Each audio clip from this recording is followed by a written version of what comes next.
Magandang umaga mga kahuan, narito na ang weather update today in the Philippines. Ito na ang ating update sa magiging tayo ng panahon sa susunod na 24 oras.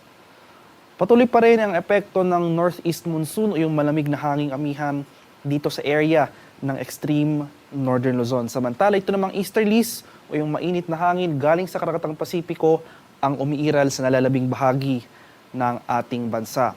At dahil sa easterlies, ngayong araw makakaranas pa rin tayo ng maulap na kalangitan na may mga kalat-kalat na pag-ulan, pakulog at pagkidlat sa silangang bahagi ng southern Luzon at ng eastern Visayas.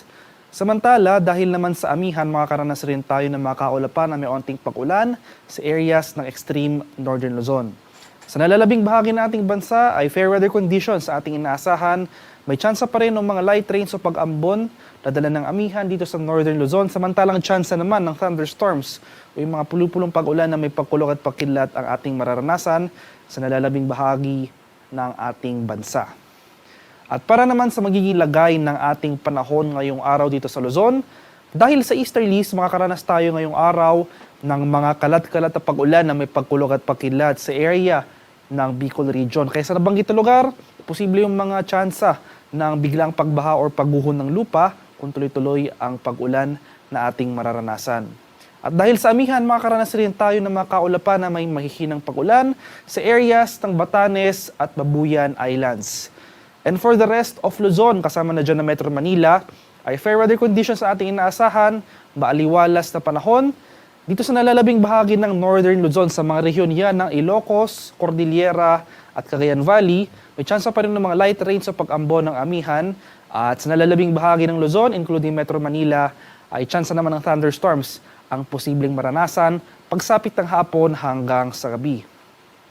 Sa mga areas naman ng Palawan, Visayas at sa Mindanao, dahil rin sa easterlies dito sa areas or sa mga ilang areas ng Samar provinces, sa mga lalawigan yan ng Samar, Northern Samar at Eastern Samar, posible tayong makaranas ngayong araw ng mga pag-ulan na dulot ng easterlies. Kaya maghanda rin tayo sa mga posibilidad ng pagbaha at pagguho ng lupa sa nabanggit na lugar.